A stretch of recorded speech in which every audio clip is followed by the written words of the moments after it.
This is going to be my season starter for Spiritborn. If you know anything about me, you know that I love really fast melee characters, and this is going to take that to a whole new level. As you can see in this video clip, when we attack with Thrash, we normally just do one swipe, but with this build, we're not only going to be attacking with the third attack every time, which looks like this, but every single hit is going to be triple of this. Not only that, but we're going to be using Ravager, so we're going to be hitting even more. When we're hitting elite mobs, we're actually hitting 20 times per basic attack. And with a lot of attack speed, that's a lot of basic attacks in a very short amount of time. But before we go any further, if you like my content, make sure you like, comment, and subscribe. It really helps the channel. By the way, I'm probably live on Twitch right now, and I'll be live every single day at twitch.tv/screamheart. Now let's continue with the build. So first I want to point out one caveat.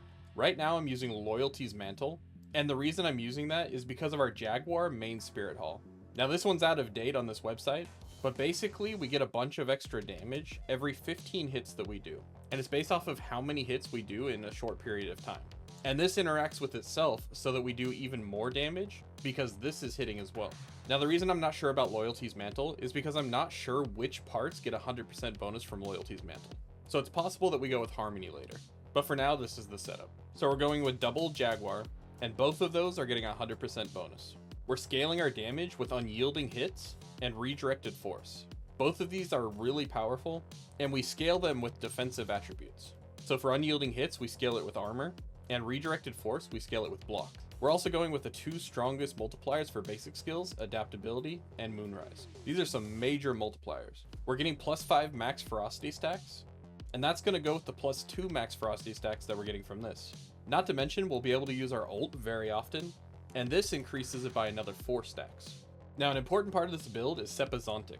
This is a unique weapon, and this is what's making us hit 3 times with our third attack of the basic. So if we look in the skill tree, you can see that Accelerated Thrash gives us the third attack every single time we attack, as long as we attack within that 1.5 seconds. What this does is it upgrades the Sepazontec, which normally gives us third cast right away, and instead is upgraded to strikes 3 times. And that's how we're getting the 15 hits. Our runes are going to be helpful for maintaining barrier so that we get the extra bonuses from that. And we're also going to be using Vortex, which is going to pull all the enemies together.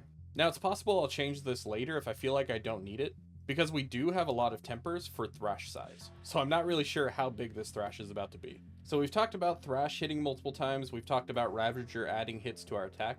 Counterattack basically gives us 100% uptime for our dodge, and that's because we have reduced cooldown with our Loyalty's Mantle. We're also using Armored Hide to give us our resolve stacks, and this gives us 2 at a time passively, but it also fills our resolve stacks to full whenever we use it. We're also using Scourge.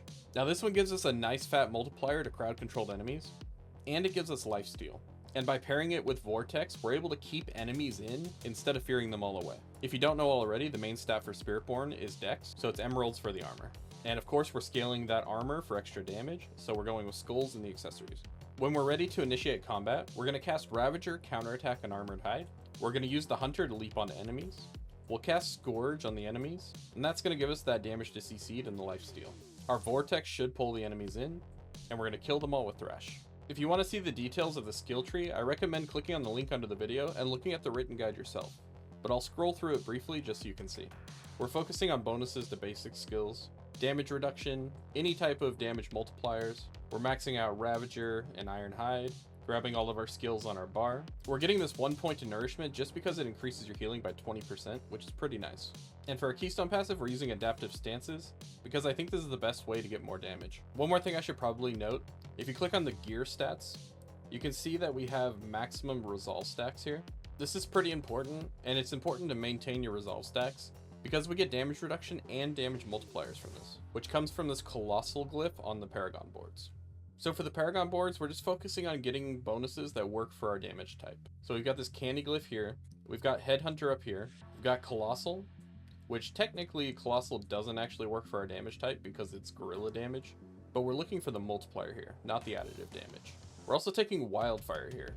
Now this isn't a glyph I would typically take, but it does give us reduced cooldowns, and the main reason I'm using it is for the legendary node on Convergence. This seems to only scale with elemental damage, so we need that fire damage to get this 30% bonus. And our last glyph is the good old Spirit. Now for our other legendary nodes, we're getting Revealing. This one's a little bit lackluster. It's a lucky hit chance to knock enemies down, and more damage to crowd-controlled enemies. But this will pair nicely with our Scourge, and there's not many good options here. We're also running Viscous Shield, and we're getting this bonus by having Earth and Bulwark as one of our rune words. And our last legendary node is Sapping. This one's just a straight 30% damage multiplier, so really good. For a mercenary, I'm recommending that we go with Varyana for now, and this is because you get a ton of attack speed. Now, if you start hitting your attack speed caps, you may want to change this, but this is going to be a really strong one early on.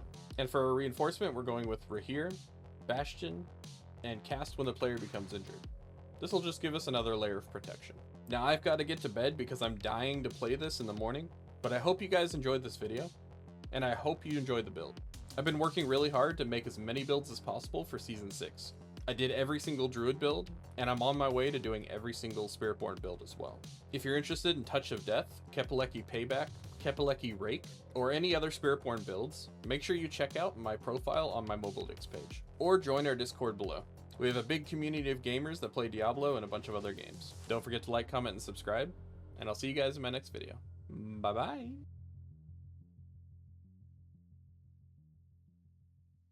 Vessel of Hatred is so soon.